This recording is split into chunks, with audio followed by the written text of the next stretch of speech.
En el opulento y despiadado corazón de Madrid, dos mundos separados por un abismo de fortuna y desgracia estaban a punto de colisionar de la forma más brutal e inesperada. Don Ricardo Montenegro, un magnate multimillonario prisionero de su propia mansión de mármol, vivía ahogado en una culpa que le envenenaba el alma. Su única hija, Sofía, de 12 años, permanecía atrapada en el silencio de una silla de ruedas desde el trágico accidente que le arrebató a su madre. A pocos kilómetros, en un parque público, Leo, un niño de 10 años, sobrevivía solo con la única compañía de una vieja caja de música. Una tarde, mientras Ricardo respondía una llamada, Leo se acercó a Sofía y, al son de una melodía melancólica, la hizo sonreír por primera vez en un año. Pero el shock que paralizó a Ricardo no fue la sonrisa, sino la canción. Era la nana secreta que su difunta esposa, Elena, había compuesto para su hija, una melodía que nadie más en el mundo debería conocer. Ahora dime, ¿qué harías si el destino te pusiera cara a cara con un milagro que al mismo tiempo amenaza con revelar que toda tu vida se ha construido sobre una mentira devastadora? Pero antes de revelar cómo una simple caja de música estaba a punto de destruir un imperio de mentiras y reescribir la historia de la familia Montenegro, haz una pausa. Si tú también crees que el destino puede tejer los hilos más inesperados para sanar las heridas más profundas, toca el botón de me gusta para apoyar este encuentro imposible y suscríbete ahora mismo. Lo que estás a punto de descubrir cambiará para siempre tu concepto de justicia, amor y segundas oportunidades. Créeme, esta es una de esas historias que demuestran que el pasado, por mucho que intentes enterrarlo, siempre encuentra la manera de volver para reclamar lo que es suyo, y esta vez lo hará con la fuerza de un huracán que arrasará con todo a su paso. Aquella melodía se convirtió en una obsesión para Ricardo, un fantasma y un ancla al mismo tiempo. Por primera vez en meses, un propósito ardiente quemaba la niebla de su dolor. Tenía que encontrar a ese niño. No era solo curiosidad, era una necesidad visceral, la única pista de que el universo no le había abandonado por completo. Ordenó a su equipo de seguridad que peinara cada rincón de la ciudad, revisando grabaciones y hablando con cualquiera que pudiera haber visto al pequeño músico callejero. Mientras tanto, en la penumbra de la mansión, su cuñado, Javier Montero, observaba el repentino cambio en Ricardo con una fría y calculadora mirada. La chispa de vida en los ojos del viudo era una amenaza directa a los planes que Javier había tejido con paciencia y veneno, y no iba a permitir que un niño insignificante y una estúpida canción de cuna arruinaran su camino hacia el control total de la fortuna Montenegro. Los días que siguieron se convirtieron en una cacería silenciosa y desesperada. Ricardo, dejando de lado sus multimillonarios negocios, peinaba el parque cada tarde con el corazón en un puño, buscando aquel pequeño milagro andante. Finalmente, lo encontró, acurrucado bajo un puente, protegiendo su caja de música del frío. El magnate se acercó con una cautela que no le era propia, ofreciéndole no dinero, sino un trato que cambiaría sus vidas para siempre. Un hogar seguro, comida caliente y su protección a cambio de su tiempo con Sofía. Leo, con la desconfianza de la calle grabada en sus ojos infantiles, vio en la mirada de aquel hombre un dolor tan profundo y familiar como el suyo. Aceptó, no por el lujo, sino por la promesa de volver a ver la sonrisa de la niña silenciosa. Desde las sombras de su lujoso despacho, Javier Montero observaba esta nueva y peligrosa dinámica con un veneno helado recorriéndole las venas. Cada informe de seguridad que detallaba la creciente cercanía entre el niño vagabundo y su sobrina era una campana de alarma en sus planes. Ese mocoso callejero estaba despertando a Ricardo de su letargo de culpa. Y un Ricardo activo era un Ricardo peligroso. Un hombre que podría empezar a hacer preguntas incómodas sobre las finanzas de la empresa que él saqueaba con esmero. Con una sonrisa torcida, descolgó el teléfono. Hizo una llamada anónima a los servicios sociales, describiendo con falsa preocupación a un niño abandonado que estaba siendo explotado por un millonario inestable. Era su primer movimiento, una jugada cobarde y precisa para eliminar al peón que amenazaba con derribar su reino. Mientras tanto, la mansión Montenegro, antes un mausoleo de mármol y silencio, comenzó a respirar de nuevo. La presencia de Leo era como un rayo de sol colándose por las gruesas cortinas del luto. Pasaba horas junto a Sofía, contándole historias de las estrellas que solo él veía desde la calle o haciendo sonar la caja de música mientras movía las piezas de ajedrez por ella. Una tarde, mientras Ricardo los observaba desde el umbral, vio a su hija levantar una mano temblorosa y señalar una palabra en su tableta. «Hermano». El corazón del magnate se detuvo y se reconstruyó en un solo instante. Aquel niño no solo estaba sanando a Sofía, les estaba devolviendo el alma, construyendo con inocencia un lazo familiar que el dinero jamás podría comprar. A pesar de la inmensa alegría, el misterio de la melodía seguía carcomiendo a Ricardo por dentro. Las respuestas de Leo sobre la caja de música eran vagas e infantiles. «Siempre ha estado conmigo», decía, encogiéndose de hombros. Comprendiendo que la verdad no residía en los recuerdos de un niño, Ricardo tomó una decisión drástica. Contactó con un antiguo jefe de seguridad, ahora convertido en el mejor investigador privado de Madrid. En una reunión secreta le entregó una grabación de la melodía y una descripción detallada del objeto. «Quiero saber hasta el último detalle de su historia», ordenó con una voz de acero. «¿De dónde viene? ¿Quién la fabricó? ¿Quién la tuvo? No me importa el coste. Descúbralo todo». La caza de la verdad había comenzado oficialmente. La tranquilidad duró poco.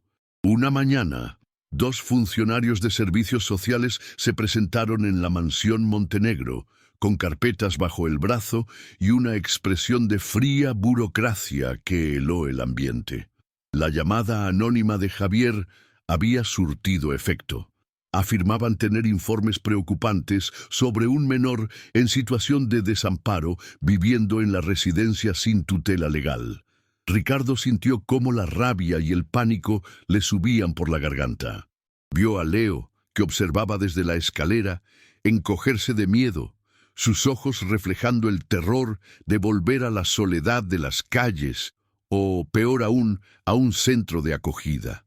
Aquellos funcionarios no eran solo una molestia legal, eran la encarnación de la amenaza de Javier. Un intento cobarde y calculado de arrancar el corazón que acababa de empezar a latir de nuevo en su hogar. Justo cuando el mundo de Ricardo parecía desmoronarse de nuevo, su teléfono vibró con una llamada del investigador privado. La voz del hombre sonaba excitada, contenida. «Señor Montenegro, tengo algo. La caja de música es una pieza única, hecha a medida por un artesano de Toledo que ya falleció. Pero he encontrado sus viejos libros de contabilidad. El encargo lo hizo una mujer hace 11 años. No tengo su nombre completo, solo unas iniciales, EM, y una dirección de entrega. Una clínica de maternidad en las afueras de Madrid». El corazón de Ricardo se detuvo. EM Elena Montero, su Elena. La revelación fue como un relámpago en la oscuridad, una pista imposible que conectaba a su difunta esposa con el origen de Leo, abriendo un abismo de preguntas aún más dolorosas y urgentes que antes. Mientras Ricardo lidiaba con los abogados y la nueva y enloquecedora pista, Leo se refugió en la habitación de Sofía, con el alma encogida. Sentía que el suelo se abría bajo sus pies, que aquel sueño de familia estaba a punto de terminar. Sofía, percibiendo su angustia con una empatía que trascendía las palabras, Extendió su mano temblorosa y la posó sobre la de él. Con la otra, tecleó lentamente en su tableta, mostrándole la pantalla con una mirada llena de una determinación feroz. En letras grandes y claras se leía una única frase: «Tú te quedas, eres mi hermano». En ese instante, su vínculo dejó de ser una casualidad del destino para convertirse en una promesa inquebrantable. Leo sintió una oleada de fuerza. No estaba solo. Tenía a alguien por quien luchar y alguien que lucharía por él.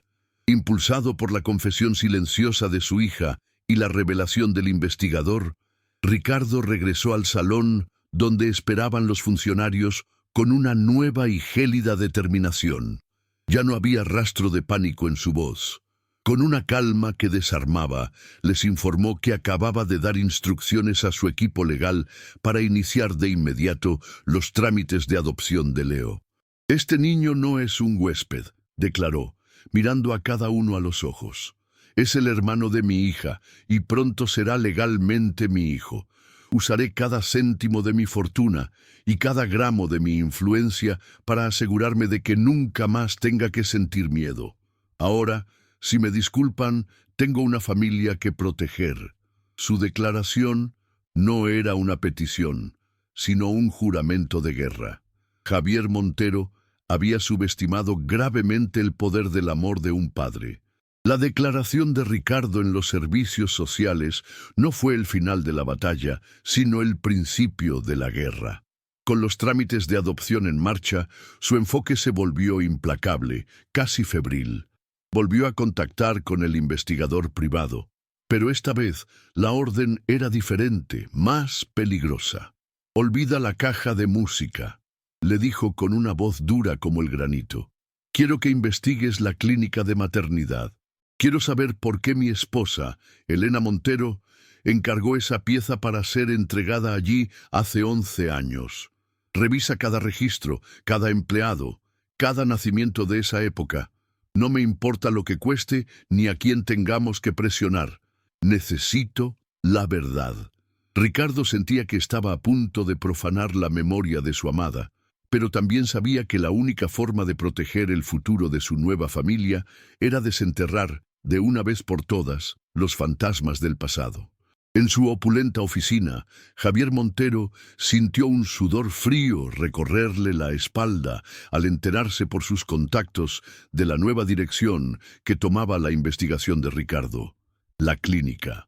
Ese era el único cabo suelto, la única grieta en la fortaleza de mentiras que había construido durante más de una década. El pánico, un veneno que no sentía desde el día del accidente, comenzó a nublar su juicio. Sabía que si Ricardo descubría la existencia de Leo como hijo biológico de Elena, la siguiente pregunta sería inevitable.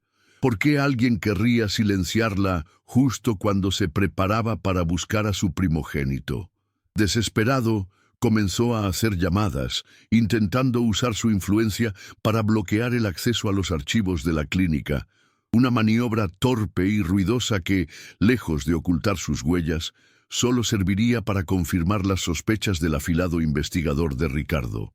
La llamada que Ricardo tanto esperaba llegó 2 días después, en mitad de la noche. «Los archivos oficiales están sellados o han desaparecido, señor Montenegro, como si alguien hubiera hecho una limpieza a fondo recientemente», explicó el investigador, su voz cargada de significado. «Pero he encontrado algo, o mejor dicho, a alguien. Una antigua enfermera de la clínica, Matilde, ahora jubilada. Se rumorea que era la confidente de las madres jóvenes en apuros.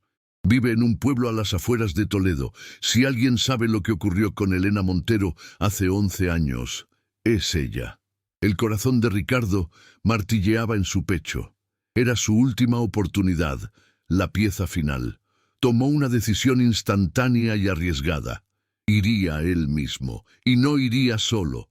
Despertó a Leo con delicadeza, sintiendo que la presencia del niño sería la única llave capaz de abrir el corazón cerrado de aquella mujer.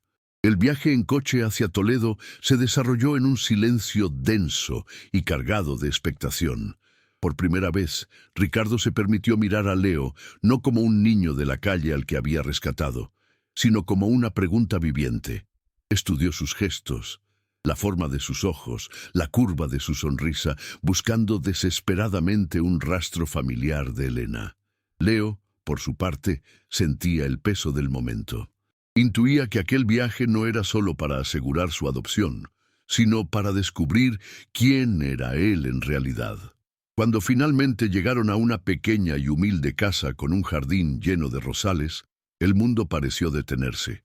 Ricardo tomó la mano del niño, un gesto de protección y de búsqueda de valor. Estaban de pie, frente a la puerta de madera que los separaba de la verdad, a punto de llamar y desatar un huracán que lo cambiaría todo para siempre. Matilde, una mujer de rostro surcado por los años y una tristeza perpetua en la mirada, les abrió la puerta. Cuando Ricardo, con manos temblorosas, le mostró la pequeña caja de música, la anciana se llevó una mano al pecho, como si un fantasma del pasado acabara de golpearla. Sus ojos, nublados por las cataratas, se fijaron en el objeto y luego, con una lentitud agónica, se posaron en el rostro de Leo. Un sollozo ahogado se escapó de sus labios. Vio en las facciones del niño el eco inconfundible de una joven a la que había ayudado en el momento más oscuro de su vida. El peso de un secreto guardado durante más de una década finalmente la quebró. Con un gesto los invitó a pasar, sabiendo que la hora de la verdad, esa que tanto había temido y anhelado, por fin había llegado para liberarla.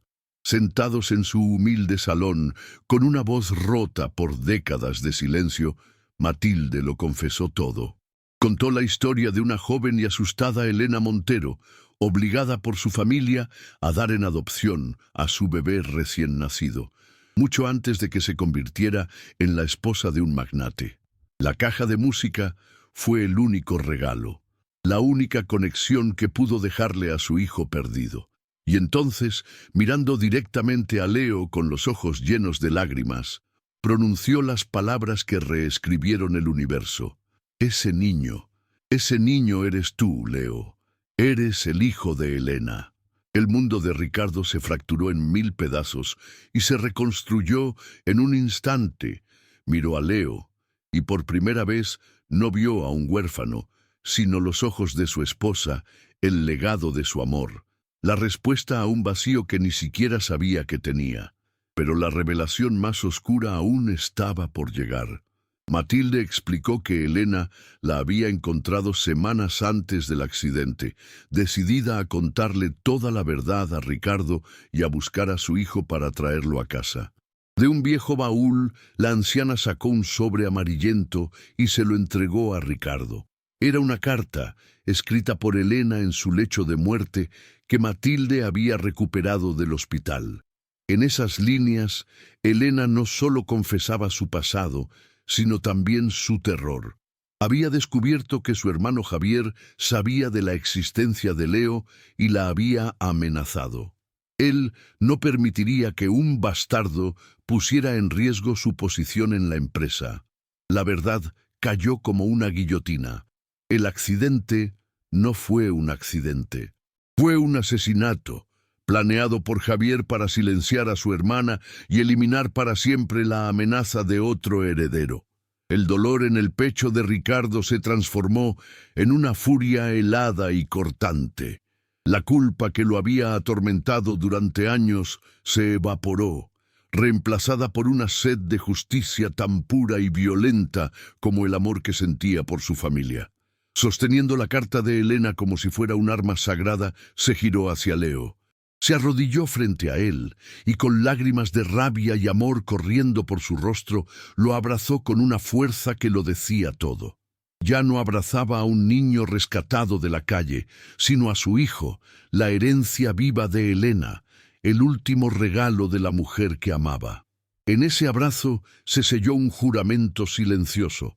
Javier Montero pagaría por cada una de sus mentiras, por cada lágrima derramada y, sobre todo, por haber intentado destruir a la familia que el destino, milagrosamente, acababa de reunir.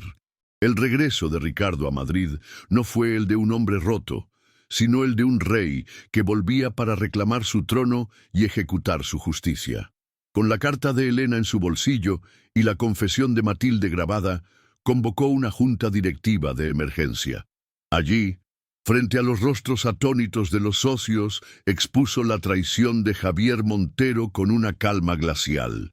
Primero, la malversación de fondos, detallada e irrefutable, y luego, el golpe final. Proyectó una imagen de la carta de Elena y reprodujo el audio de la enfermera.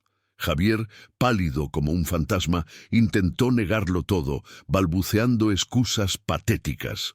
Pero la puerta se abrió y Sofía entró, apoyada en Leo, y con una voz clara y fuerte que resonó en el silencio sepulcral, señaló a su tío y pronunció una única palabra: monstruo. Fue su condena. La seguridad lo inmovilizó justo cuando la policía entraba en la sala, poniendo fin a un reinado de codicia y sangre.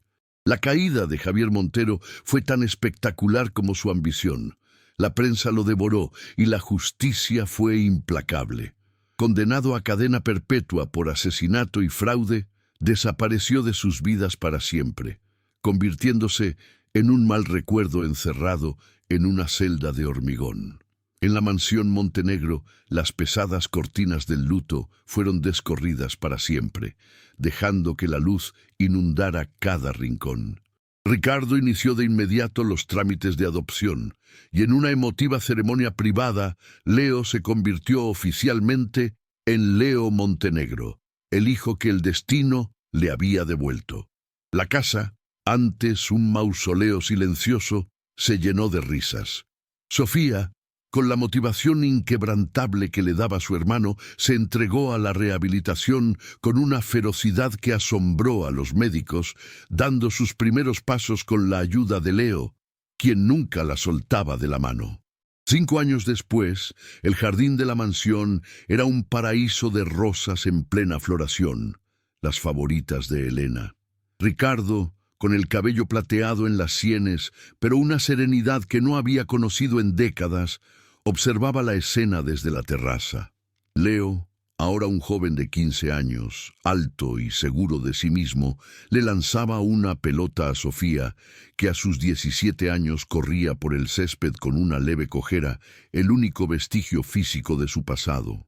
Había recuperado no solo la capacidad de andar, sino también su pasión por el piano, llenando la casa con melodías que ya no eran tristes. La caja de música descansaba en la repisa de la chimenea, no como un recordatorio del dolor, sino como el sagrado talismán que había unido sus almas rotas y les había enseñado a creer en los milagros. Habían construido una familia inquebrantable, forjada en la verdad más dolorosa y cimentada en el amor más puro. Cada noche antes de dormir, Ricardo miraba el retrato de Elena que colgaba sobre la chimenea y sentía una gratitud infinita. Ella se había ido, pero de alguna manera seguía con ellos en la nobleza de Leo, en la fortaleza de Sofía, en la paz que finalmente había encontrado su propio corazón.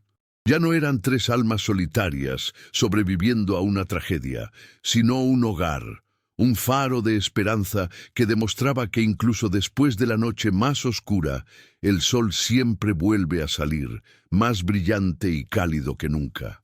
Su historia no era una de pérdida, sino la prueba definitiva de que el amor verdadero, como una melodía eterna, nunca muere, simplemente encuentra una nueva forma de ser escuchado. La jornada de Ricardo, Leo y Sofía prueba que el amor, forjado en el dolor y la verdad, es la fuerza más poderosa del universo. Si esta historia de redención ha tocado tu alma, compártela para que más personas crean en lo imposible. Y suscríbete para más relatos donde el bien siempre triunfa, no importa cuán oscura sea la noche. Juntos vamos a celebrar las segundas oportunidades que solo el destino puede crear. La historia de Ricardo, Leo y Sofía no es simplemente el relato de un secreto familiar desvelado. es la prueba irrefutable de que el destino, a veces, escribe con renglones torcidos para dibujar los mapas más hermosos. Nos demuestra que tres almas rotas, cada una perdida en su propio desierto de dolor, soledad y olvido, pueden encontrarse en el punto exacto donde la esperanza parecía muerta y reconstruirse mutuamente.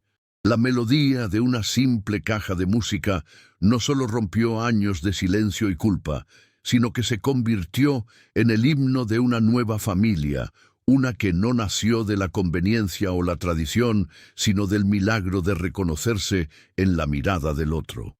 Su viaje nos recuerda que las heridas más profundas no se sanan con dinero ni poder, sino con la valentía de amar de nuevo y la fe ciega en que incluso la noche más oscura precede al amanecer más brillante. Esta familia, forjada en la tragedia y cimentada en la verdad, se convierte en un faro para todos los que alguna vez han sentido que lo habían perdido todo. Nos enseñan que la verdadera riqueza no se cuenta en billetes, sino en lealtad, en abrazos que reconstruyen y en la justicia que llega para poner cada pieza en su lugar. La felicidad que ahora disfrutan no es un golpe de suerte, es una conquista, la recompensa merecida por haber luchado contra la oscuridad, por haber elegido la conexión por encima del aislamiento y por haber demostrado que el amor de un padre, el amor de un hermano y el recuerdo del amor de una madre son fuerzas capaces de mover el mundo. Su hogar, ahora lleno de risas y música, es un monumento vivo a las segundas oportunidades, la prueba de que nunca es tarde para reescribir nuestra propia historia y encontrar la paz que tanto anhelamos. La jornada de Ricardo, Leo y Sofía demuestra que el amor, forjado en el dolor y la verdad, es la fuerza más poderosa del universo. Si esta historia de redención ha tocado tu alma, compártela para que más personas crean en lo imposible. Y suscríbete para más relatos donde el bien siempre triunfa, no importa cuán oscura sea la noche. Juntos vamos a celebrar las segundas oportunidades que solo el destino puede crear, y a recordar que, a veces, la melodía más triste es solo el preludio de la sinfonía más feliz de nuestras vidas. Únete a nuestra comunidad y sigamos creyendo juntos en los finales felices que todos merecemos.